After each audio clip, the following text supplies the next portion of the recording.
আলাইকুম। আশা করি তোমরা সকলে ভালো আছো। তোমাদের সবাইকে স্বাগতম জানাই আজকে আমাদের এই ক্লাসে যুক্ত হওয়ার জন্য। আজকে মূলত আমরা আলোচনা করব এইচএসসি অর্থনীতি প্রথম পত্রের নবম অধ্যায়ের 2 নম্বর পর্ব নিয়ে। ইতিপূর্বে আমরা এই অধ্যায়ের পর প্রথম একটা পর্ব আলোচনা করেছি। তোমরা যারা সেই পর্বটা দেখো নাই, আগে সর্বপ্রথম সেটা দেখবা। এর পরবর্তীতে আমরা আজকে মূলত তোমাদের যে বিষয়টা আলোচনা করব সেটা হলো অর্থনীতি প্রথম পত্রের নবম অধ্যায়ের 2 নম্বর পর্ব নিয়ে, অর্থাৎ এই অধ্যায়ের আমরা দ্বিতীয় পর্ব নিয়ে আজকে তোমাদের সামনে হাজির হয়েছি। এবং আজকে এই পর্বে মূলত আমরা আলোচনা করব সামগ্রিক আয়ের বিভিন্ন ধারণা। এই যে আমরা বিগত পর্বে সামগ্রিক আয় যে নির্ণয় করা হয় কি কি প্রসেসে, সেটা কিন্তু আলোচনা করেছি। এবং আজকে এই যে সামগ্রিক আয়ের আরও বিস্তারিতভাবে আমরা জানব, এগুলো কোন কোন ক্ষেত্রে আমাদের এই সামগ্রিক আয়টা আমরা লক্ষ্য করতে পারি, কোন কোন বিষয়গুলোর ক্ষেত্রে আমরা এই বিষয়টা দেখি, তো সেগুলো আমরা আজকে বিস্তারিত জানব। তো তাহলে বেশি সময় নষ্ট না করে আজকে আমাদের যে আলোচনার পর্ব সামগ্রিক আয়ের বিভিন্ন ধারণা, তাহলে সেটা শুরু করি। তো দেখো, সামগ্রিক আয়ের বিভিন্ন ধারণা এটা বলতে মূলত এখানে যে জিনিসগুলোর কথা চলে আসবে সেটা হলো মোট জাতীয় আয়, যেটাকে জিএনআই বলে, অর্থাৎ গ্রোস ন্যাশনাল ইনকাম। এরপর হলো নির্জাতীয় আয়, যেটাকে এনএনআই বলে, সেটা হলো নেট ন্যাশনাল ইনকাম। এরপর হলো মোট জাতীয় উৎপাদন, জিএনপি, গ্রোস ন্যাশনাল প্রোডাক্ট। 4 নম্বর হলো নির্জাতীয় উৎপাদন, এনএনপি, নেট ন্যাশনাল প্রোডাক্ট। 5 নম্বর হলো মোট দেশজ উৎপাদন, গ্রোস ডোমেস্টিক প্রোডাক্ট, জিডিপি। তারপর হলো নিট দেশজ উৎপাদন হলো নেট ডোমেস্টিক প্রোডাক্ট, এনডিপি। বুঝতে পারছো? এগুলো হলো সামগ্রিক আয়ের বিভিন্ন ধরনের ধারণা। এখন তোমার যে এখানে কাজটা তোমার মাথায় বিশেষ করে যেটা রাখা লাগবে, এই সংক্ষিপ্ত রূপ যতগুলো দেখলাম, এই যে এগুলা বিশেষ করে এগুলো প্রত্যেকটার পূর্ণরূপগুলো মাথায় রাখবা। বুঝতে পারছো আমার কথা? এই পূর্ণরূপগুলো যতগুলো আছে না, এগুলো তো সব পূর্ণরূপ, এগুলো সবগুলো মাথায় রাখতে হবে, কারণ এখান থেকে পরীক্ষায় অনেকবার প্রশ্ন আসছে। আর একটা কথা, মোট জাতীয় আয় যা কথা, মোট জাতীয় উৎপাদন একই, দুইটা প্রায় একই জিনিস, সেম একইভাবে ব্যবহার করা হবে। তারপর নিট জাতীয় আয় যা, তারপর হলো নিট জাতীয় উৎপাদন ওই একই কথা। বুঝতে পারছো? আমরা এই দুইটাকে আলাদা করব না, একইভাবে ব্যাখ্যা করব, কারণ দুইটা প্রায় সেম বিষয়। এরপর হলো মোট দেশজ উৎপাদন আর নিট দেশজ উৎপাদন। নিট কি আমরা বিস্তারিতভাবে আলোচনা করব, বা নিট দ্বারা কি বুঝাই। বুঝতে পারছো? তো এরপরে তাহলে আমরা আলোচনার মধ্যে যাই। প্রথমে আমরা আমাদের যেটা আছে সেটা হলো মোট জাতীয় আয় বা গ্রোস ন্যাশনাল ইনকাম, যেটাকে আমরা সংক্ষেপে বলি কি জিএনআই। মোট জাতীয় আয় কি? এক কথায় তোমাকে যদি বলতে যাই যে মোট জাতীয় আয়, শেষে এটা বলবো, যদিও পার্থক্যটা মানে অনেকে এটা গুলায়ে ফেলে। মোট জাতীয় আয় বা মোট জাতীয় উৎপাদন এর সাথে মোট দেশজ উৎপাদনের মধ্যে পার্থক্যটা কি, এটা আমরা শেষে বলবো।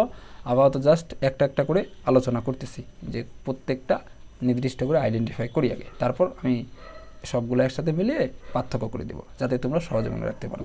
তো দেখো তাহলে, মোট জাতীয় আয় যেটাকে বলা হয় জিএনআই, অর্থাৎ গ্রোস ন্যাশনাল ইনকাম, যেটা কোনো এক নির্দিষ্ট সময়ে প্রতি সাধারণত মানে 1 বছর ধরা হয়, সময়ে সাধারণত 1 বছরে দেশের নাগরিকগণ দেশের অভ্যন্তরে ও দেশের বাহিরে যত চূড়ান্ত দ্রব্য ও সেবা উৎপন্ন হয় তার আর্থিক মূল্যকে জিএনআই বলা হয়ে থাকে। এক কথায় জিএনআই যারা মানে যেই জিনিসটাকে বোঝায় সেটা হলো যে, মোট কথা হলো ওই দেশের মানুষের যাদের জাতীয়তা বাংলাদেশি, কথাটা আবার বলছি শোনো, মানে কি জাতীয়তা বাংলাদেশি এরকম যতগুলো মানুষ আছে, সেগুলো দেশের ভিতরে হোক, দেশের বাইরে হোক, বা অন্য কোথাও হোক, যেখানেই হোক না কেন, মোট কথা জাতীয়তা বাংলাদেশি এরকম যতগুলো মানুষ আছে, এই সব মানুষের আয় যুক্ত হবে এই জিএনআই এর মধ্যে।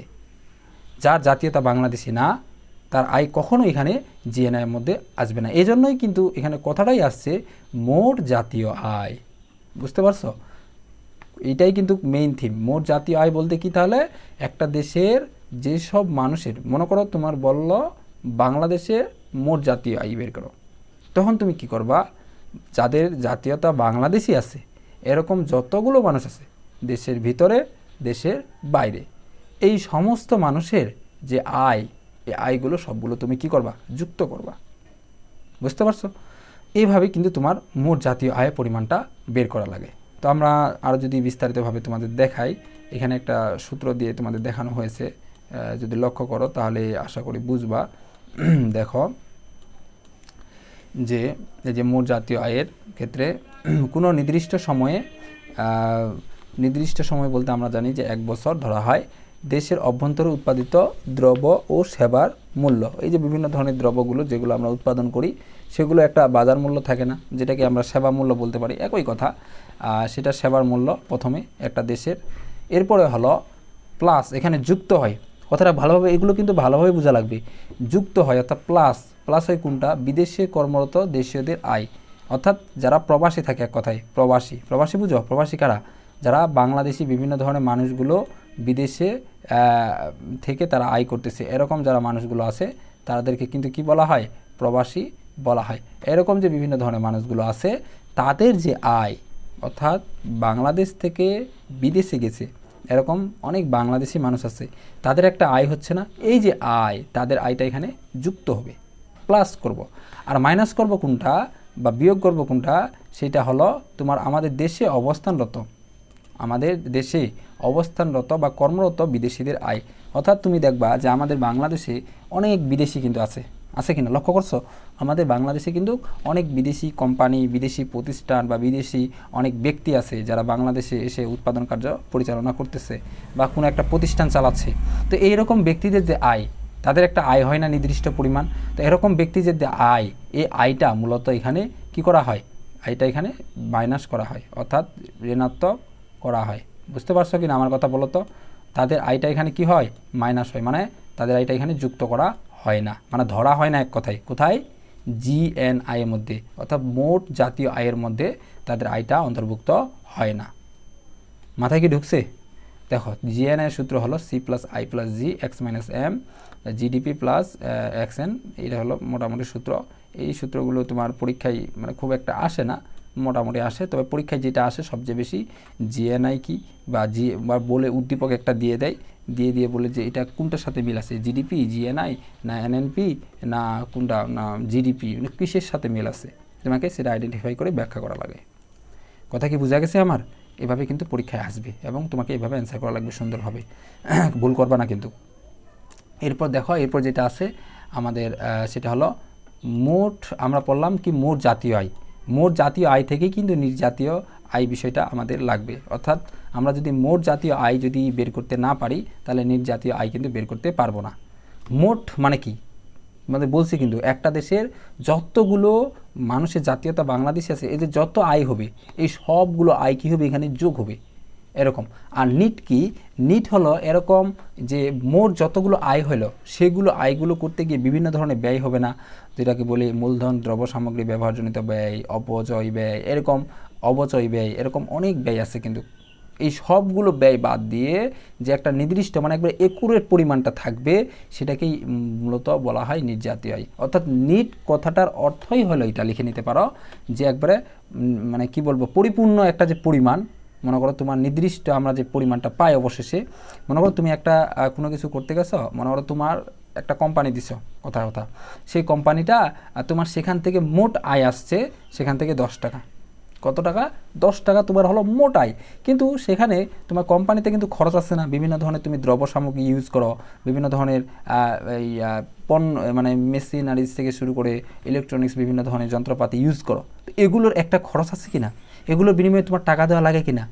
তো এখন নিট দ্বারা কী বোঝায়, নিট দ্বারা বোঝায় এটাই, তুমি যে মোট উৎপাদন পাইলা এই মোট উৎপাদন থেকে তোমার যে খরচ, বিভিন্ন যন্ত্রপাতি আরও বিভিন্ন দ্রব্য সামগ্রীর জন্য, এই সবগুলো খরচ ওই মোটটা থেকে, মোট যে আয় হইলো তোমার 10 টাকা, সেখান থেকে তোমার যে মোট খরচ, এগুলোর খরচ মনে করা হলো 5 টাকা, তো এই 5 টাকা তুমি বিয়োগ দিবা, বিয়োগ দিয়ে তাহলে আমাদের একুরেট পরিমাণটা, একুরেট বলতে কি আমাদের নির্দিষ্ট যে পরিমাণটা লাভ হয়, মানে নির্দিষ্ট যে পরিমাণটা আমাদের সেই প্রতিষ্ঠান থেকে আসলে আসে, মানে যেটা আমাদের লাভের একটা অংশ ধরতে পারি, সেটাই কিন্তু এই নিটের মাধ্যমে নির্ণয় করা যায়। বুঝতে পারছো কি না আমার কথাটা? তো এইটাই হলো তোমার নিট।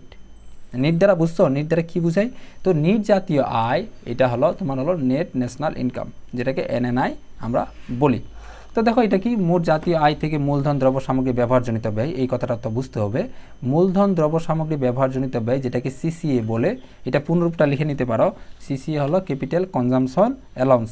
যদিও এটা বিগত পর্বে আমরা এগুলো মোটামুটি কিছু প্রতীকগুলো সম্পর্কে আলোচনা করছিলাম, এটা পরবর্তীতে আছে সমস্যা নাই, তোমরা লিখে নিতে পারো। সিসিএ হলো capital consumption allowance, capital consumption allowance বা ডিসি অবচয় ব্যয় বাদ দিলে যা পাওয়া যাবে তাকে নিট জাতীয় আয় বলা হয়ে থাকে। তো এইটা দ্বারা মূলত কি বোঝায়, মূলধন দ্রব্য সামগ্রী ব্যবহারজনিত ব্যয় দ্বারা মূলত কী বোঝায়? দেখো আমাদের একটা মনে করো এই যে আমরা যে ফোনটা আছে, একটা ফোন মনে করো আমি যেটাতে এখন ভিডিওটা রেকর্ড করছি একটা ফোনে, তো এখন এই যে ফোনটা আছে এই ফোনে মনে করো প্রথম পর্যায়ে দাম ছিল তোমার 25,000, প্রথম পর্যায়ে দাম কত? 25,000। এখন পরবর্তীতে 1 বছর ব্যবহার করার পর এই যে আমার যে ফোন, এই ফোনের মূল্য কি 25,000-ই থাকে বলো তো? এই ফোনটা মূল্য কিন্তু আস্তে আস্তে কমে যায় বলতে 20,000 হয় বা আরও 15,000 হয়, যেটাই হোক আমরা 20,000 ধরলাম, 5,000 কিন্তু কমে গেল মূল্য। আগে ছিল 25, পরবর্তীতে কত হলো? 20, তার মানে 5,000 টাকা কিন্তু হারিয়ে গেল। এই যে 5,000 টাকা হারিয়ে গেল তোমার মূল্য, যেটা দাম ছিল মূল দাম থেকে, এই যে 5,000 টাকা, এটাকেই মূলত বলা হচ্ছে মূলধন সামগ্রী ব্যবহারজনিত ব্যয়। এই তুমি একটা দ্রব্য ব্যবহার করলো না, এই জন্য কিছু মূলধন তোমার ব্যয় হলো না, এটাকেই বলা হচ্ছে তোমার সিসিএ। বুঝতে পারছো কি আমার কথা? এরকম বিভিন্ন ধরনের যে আরও ব্যয়গুলো আছে, অবচয় ব্যয় একটা প্রতিষ্ঠানে বিভিন্ন ধরনের, এইগুলো যদি আমরা বাদ দিই তাহলে আমাদের নিট জাতীয় আয় পাওয়া যাবে। অর্থাৎ নিট জাতীয় আয় তাহলে মানে কি, মোট আয় থেকে আমরা কি বাদ দিব? CCA/DC। বুঝতে পারছো? এগুলো যদি বাদ দিই তাহলে আমরা নিট জাতীয় আয় পেয়ে যাব। কারো কোনো কনফিউশন আছে? কনফিউশন থাকলে বলতে হবে যে এটা বুঝতেছি না, এটা বুঝাই দেন ভাইয়া, এটা বুঝতে একটু সমস্যা হচ্ছে। তোমার কিন্তু অবশ্যই কমেন্টে জানাবা। তো আমরা নিট জাতীয় আয়, তারপর হলো মোট জাতীয় আয় আলোচনা করলাম। এরপর দেখো, এরপর আছে 3 নম্বরে হলো তিন নম্বরে হলো মোট জাতীয় উৎপাদন। একটু আগে বললাম মোট জাতীয় আয় যা কথা, মোট জাতীয় উৎপাদনও ওই একই কথা, পার্থক্য নাই আহামরি, ওই একই। কোনো নির্দিষ্ট সময় সাধারণত 1 বছরের নাগরিকগণ দেশের অভ্যন্তরে ও দেশের বাইরে যত চূড়ান্ত দ্রব্য সেবা উৎপাদন করে তার সমষ্টিকে মোট জাতীয় আয় বলা হয়ে থাকে। ওই একই সংজ্ঞা, একই সব কিছু, এই জন্য এগুলো আর আলোচনা করলাম না। মানে দুইটা একই বিষয় ধরা হয় অর্থনীতির ক্ষেত্রে, মানে খুব আলাদাভাবে আইডেন্টিফাই করা হয় নাই। তো দেখো এরপরে আমরা আমাদের মূল যে আলোচনা, সেই আলোচনার মধ্যে যাই। সেটা হলো মোট দেশজ উৎপাদন। দেশজ বলতে এখানে মেইন যে কথাটা মাথায় রাখার চেষ্টা করবা, দেশজ মানে হলো একটা দেশের, আমাদের বাংলাদেশ আছে না, মনে করো একটা ম্যাপ আঁকাচ্ছি, দেখো যদিও আমি ভালো ম্যাপ আঁকা পারি না, জাস্ট বুঝার তাগিদে।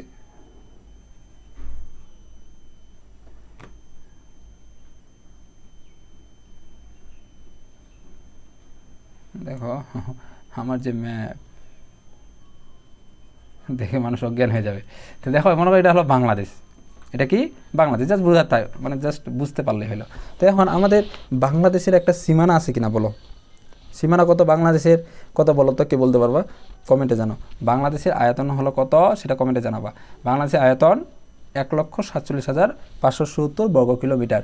এই যে আয়তন আছে বাংলাদেশের, এই আয়তনের ভিতরে, অর্থাৎ এই বাংলাদেশের একটা সীমানা না এটা, এই সীমানার ভিতরে যতগুলো মানুষ থাকবে, কথাটা ভালোভাবে বুঝো, এই সীমানার ভিতরে যতগুলো মানুষ থাকবে, এখানে দেশের বাইরে থাকুক, এখানে মানে অন্য দেশের মানুষ থাকুক, আমাদের দেশের ভিতরে মানুষ থাকুক, যেই থাকুক, এক কথায় এই ভৌগোলিক সীমানার ভিতরে যতগুলো মানুষ থাকবে সবগুলো মানুষের আয়টা আমরা এখানে যুক্ত করব। কোথায়? এই যে জিডিপির ক্ষেত্রে। কথা কি বোঝা গেছে? তার মানে জিডিপির ক্ষেত্রে আমাদের একটা দেশের ভৌগোলিক যে সীমানা আছে, সেই সীমানার ভেতরে যতগুলো মানুষ থাকবে এদের সবগুলো মানুষের আয় যুক্ত হবে। বুঝতে পারছো? এই ভৌগোলিক সীমানার ভিতরে বাইরে যেই থাকুক, আমাদের দেশের মানুষ থাকুক, বাইরের দেশের মানুষ থাকুক, যেই থাকুক, তাদের আয় এখানে যুক্ত হবে না। কথা কি বোঝা গেছে? আমরা আবারও বলছি, শোনো, মোট দেশজ উৎপাদন হলো একটা দেশের ভৌগোলিক সীমানার ভেতরে যে পরিমাণ দ্রব্য ও সেবা উৎপাদন হবে তার বাজার মূল্য, ভৌগোলিক সীমানা। দেখো সংজ্ঞাটা এখানে সুন্দরভাবে বলছে যে কোনো নির্দিষ্ট সময়ে দেশের অভ্যন্তরে উৎপাদিত দ্রব্য ও সেবার বাজার মূল্য এবং উক্ত দেশে অবস্থানরত বিদেশিদের উপার্জিত আয়ের সমষ্টি থেকে দেশীয় নাগরিকদের কর্তৃক বিদেশিদের আয় প্রেরিত অর্থ বাদ দেওয়ার পর অবশিষ্ট থাকে তার আর্থিক মূল্যকে মোট দেশজ উৎপাদন বলে। এখানে একটু হার্ড করে দিছে, এত হার্ড দরকার নেই। মোট কথা, একটা দেশের ভৌগোলিক যে সীমানা আছে এর ভেতরে যতগুলো মানুষ থাকবে, আমাদের দেশের মানুষ, বাইরের মানুষ, সবগুলো মানুষের আয়টা যুক্ত হবে এবং এই ভৌগোলিক সীমানার ভেতরে বাইরে যারা থাকবে তাদের আয়টা এখানে যুক্ত হবে না। যদি সংজ্ঞাটা ভালোভাবে বলতে যাই, কোনো একটা নির্দিষ্ট সময়ে সাধারণত 1 বছরে একটি দেশের ভৌগোলিক সীমানার ভিতরে যেসব মানুষের থাকবে বা ভৌগোলিক সীমানার ভিতরে মানুষের উপার্জিত অর্থ বা বাজার মূল্য বা আর্থিক মূল্য, এর যে সমষ্টি সেটাই মূলত হলো মোট দেশজ উৎপাদন। সহজভাবে বলতে পারো, অত হার্ড করার দরকার নেই। সূত্রটা কি এটা, এগুলো কিন্তু মনে রাখবা, এগুলো পরীক্ষায় অনেক আসে। যে প্রথমত হলো মোট অভ্যন্তরীণ উৎপাদন দেশের, একটা দেশের যেটা সেটা, এবং এখানে প্লাস হবে কি দেশে কর্মরত বিদেশিদের আয়। কেন দেশে, আমাদের দেশে যারা বিদেশিরা কাজ করতেছে তাদের আয়টা এখানে কেন যুক্ত হবে? কারণ তারা কিন্তু বাংলাদেশের একটা ভৌগোলিক সীমানা আছে, সেই সীমানার ভেতরে আছে। যদি না থাকতো সেই সীমানার ভিতরে, তাহলে তাদের আয়টা আমরা যুক্ত করতাম না। আছে বিধে আমরা যুক্ত করতেছি। এরপর এখানে মাইনাস করব, মানে বিয়োগ করব কোনটা, বিদেশে কর্মরত দেশিদের আয়। যারা আবার আমাদের বাংলাদেশি মানুষগুলো যারা প্রবাসী আমরা বলি, তারা বিদেশে কাজ করতেছে, তাদের আয়টা আমরা এখানে যুক্ত করব না। কেন? কারণ তারা বাংলাদেশের যে ভৌগোলিক সীমানা, এই সীমানার ভেতরে নেই। বুঝতে পারছো? এই হলো তোমার মোট দেশজ উৎপাদন। এই সূত্র হলো জিডিপি সমান সমান C plus I plus G plus X minus M. তো এখন প্রশ্ন তাহলে তোমাদের মনের মধ্যে থাকতে পারে যে জিডিপি এবং জিএনআই বা জিএনপি যেটাই বলবা, তাহলে দুইটার মধ্যে পার্থক্য কী? পার্থক্য দেখো, আবারও বলছি, প্রথম থেকে জিনিসটা একবার ক্লিয়ার হয়ে যাবে। জিএনআই বা জিএনপি হলো একটা দেশের মানুষের যা জাতীয়তা বাংলাদেশি, এরকম যতগুলো মানুষ আছে জাতীয়তা বাংলাদেশি, সব মানুষের আয় এখানে যুক্ত হবে। জাতীয়তা বাংলাদেশি না এরকম যতগুলো মানুষ আছে তাদের আয় কখনো এখানে যুক্ত হবে না জিএনপির মধ্যে। বুঝতে পারছো? তার মানে জিএনপির ক্ষেত্রে আমাদের দেশে যে বিভিন্ন ধরনের বিদেশি ব্যক্তিগুলো আছে তাদের আয়টা এখানে যুক্ত করব না। কেন? কারণ তাদের জাতীয়তা বাংলাদেশি না। আর যারা আমাদের মানুষগণ, বাংলাদেশি মানুষগণ বিদেশে কাজ করতেছে প্রবাসী, তাদের আয়টা জিএনপির ক্ষেত্রে বা জিএনআই ক্ষেত্রে যুক্ত করব। কেন? কারণ তাদের জাতীয়তা বাংলাদেশি। ক্লিয়ার? এরপরে দেখো, মোট দেশজ উৎপাদনের ক্ষেত্রে একটা দেশের ভৌগোলিক সীমানার ভেতরে যতগুলো মানুষ থাকবে এদের আয়টা এখানে যুক্ত করব। এর বাইরে যতগুলো মানুষ আছে তাদের আয় কখনো যুক্ত করব না। তার মানে আমাদের এই ভৌগোলিক সীমানার ভেতরে বিভিন্ন ধরনের বিদেশি কোম্পানি বা প্রতিষ্ঠানগুলো থাকে, যারা আমাদের এখানে উৎপাদন কার্য পরিচালনা করে। এই রকম বিদেশি বিভিন্ন ধরনের ব্যক্তিগুলো বা প্রতিষ্ঠানগুলো, তাদের যে আয়, এই আয়টা আমরা জিডিপির মধ্যে যুক্ত করব। কিন্তু যারা আমাদের বাংলাদেশি বিভিন্ন ধরনের মানুষগুলো বিদেশে কাজ করতেছে, অর্থাৎ প্রবাসী যারা আছে, তাদের আয়টা আমরা জিডিপির মধ্যে যুক্ত করব না। কেন? কারণ তারা কিন্তু আমাদের এই ভৌগোলিক সীমানার ভেতরে নেই। বোঝা গেছে? ক্লিয়ার? কারো কোনো প্রশ্ন থাকলে কিন্তু বলবা যে এই জিনিসটা বুঝতেছি না, আমি আরও সুন্দরভাবে বুঝিয়ে দেওয়ার চেষ্টা করব। এরপর সর্বশেষ অংশ আমাদের যেটা হলো নিট দেশজ উৎপাদন বা এনডিপি। নিট দেশজ মানে কি? তোমাদের বললাম মোট দেশজ উৎপাদন থেকে আমরা যদি যে খরচ যেগুলো আছে সেগুলো বাদ দিই, তাহলে নিট আমরা পেয়ে যাই। এই নিট দেশজ উৎপাদন, এগুলো সূত্রগুলো কিন্তু মাথায় রাখবে, এগুলো কিন্তু পরীক্ষায় আসে। নিট তাহলে যে দেশজ উৎপাদন বলতে কি, জিডিপি থেকে অর্থাৎ মোট উৎপাদন থেকে আমরা সিসিএ বা ডিসি মানে যেগুলো খরচ হয়, মূলধন দ্রব্য সামগ্রী ব্যয়, অপচয় ব্যয়, এগুলো বাদ দিয়ে দিই, তাহলে আমরা নিট দেশজ উৎপাদন পেয়ে যাব। এরপরে পরীক্ষায় এই পাঠ্যগুলো থেকে অনেকবার প্রশ্ন আসে। তোমরা এতক্ষণ আমার কথাগুলো যারা মনোযোগ সহকারে শুনছো, আশা করি তাদের এইগুলো হার্ড হবে না, একটুও কঠিন মনে হবে না, তারা ইজিলি এগুলো পারবা। যে আমরা প্রথমে জিএনপি বা অর্থাৎ মোট জাতীয় আয় বা মোট জাতীয় উৎপাদনের সাথে নিট জাতীয় আয় বা নিট জাতীয় উৎপাদন, বুঝতে পারছো? মোট জাতীয় আয় বা মোট জাতীয় উৎপাদনের সাথে নিটের মধ্যে পার্থক্য কী? আমরা জানি যে জিডিপি হলো মোট বা জিএনপি বা জিএনআই হলো একটা দেশের জাতীয় পর্যায়ে যে উৎপাদন সেটা। আর এনএনপি হলো কি, আমরা জিএনপি বা জিএনআই থেকে সিসিএ বা অপচয় বাদ দিলে এটা পেয়ে যাই। তো দুইটার ক্ষেত্রে আমাদের যে সূত্রগুলো আছে আমরা এগুলো কিন্তু বিস্তারিতভাবে তোমাদের আলোচনা করছি, যে জিএনপি অর্থাৎ মোট জাতীয় আয়, তারপর হলো বা মোট জাতীয় উৎপাদন, এনএনপি, তারপর নিট জাতীয় আয় বা নিট জাতীয় উৎপাদন, বিষয়গুলো কিন্তু বিস্তারিতভাবে আমরা আলোচনা করছি। তোমরা এগুলো পার্থক্যগুলো একটু পড়বা, বুঝতে পারছো? এগুলো পড়লেই তোমরা নিজেরা বুঝতে পারবে, আমি এগুলো পড়াই দিলাম না, কিন্তু এগুলো পরীক্ষার জন্য অনেক অনেক ইম্পর্টেন্ট, বুঝতে পারছো? তোমরা একটু পড়বা এগুলা, কারণ এগুলো আমি যা কথা বলছি না এতক্ষণ, এগুলোই এখানে সবগুলো তোমাদের দেখানো হয়েছে। এরপর হলো জিডিপি এবং এনডিপি মানে নিটের মধ্যে পার্থক্য, কী কী পার্থক্য, সেই বিষয়গুলো এখানে দেখাইছে। আমি কিন্তু এগুলো সব আলোচনা করছি, তোমরা একটু একবার যদি পড়ো তাহলেই বুঝতে পারবা। এখানে জাস্ট এই পরিধি বিষয়টা আলোচনা করি না, এটা হলো সবচেয়ে বড় বেশি জিডিপি, আর এনডিপি হলো পরিধিটা একটু কম। দেখো এরপরে পার্থক্যর মধ্যে যেটা আছে তোমাদের যদি দেখাই, এরপর হলো কি জিএনপি এবং জিডিপির মধ্যে, এটা সবচেয়ে বেশি বেশি ইম্পর্টেন্ট এগুলোর মধ্যে, পার্থক্যগুলোর মধ্যে। জিডিপি তো জানো, জিএনপি জানো, এই যে সংজ্ঞা প্রথমে দিবা, তারপর সূত্র কি দুইটার, তারপর দেশের অভ্যন্তরে বিদেশিদের আয় কোনটাতে অন্তর্ভুক্ত হয় কোনটাতে হয় না, প্রবাসীদের আয় কোনটাতে হয় কোনটাতে হয় না। তাহলে হচ্ছে জিডিপির অপেক্ষায় জিএনপি পরিমাণ অধিক হয়, আবার পক্ষান্তরে জিএনপির অপেক্ষায় জিডিপির পরিমাণ তুলনামূলকভাবে কম হয়। তার মানে জিএনপি পরিমাণটা কি হয়, বেশি হয়। ধারণা, এখানে প্রবাসীদের আয় অন্তর্ভুক্ত হয়, এগুলো আলোচনা করছি। অর্থনৈতিক গুরুত্ব, এটার হলো জিএনপি ধারণা অর্থনৈতিক ও ব্যবহারিক গুরুত্ব তুলনামূলকভাবে কম, মানে এটা কম ইউজ করা হয়, কিন্তু জিডিপি অর্থনৈতিক ব্যবহার গুরুত্ব সবচেয়ে বেশি, এটা বেশি ব্যবহৃত করা হয়। বুঝতে পারছো এই পর্যন্ত?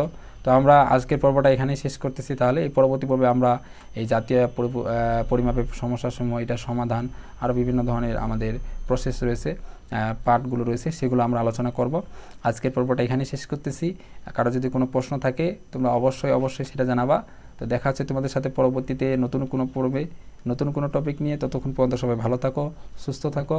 আসসালামু আলাইকুম।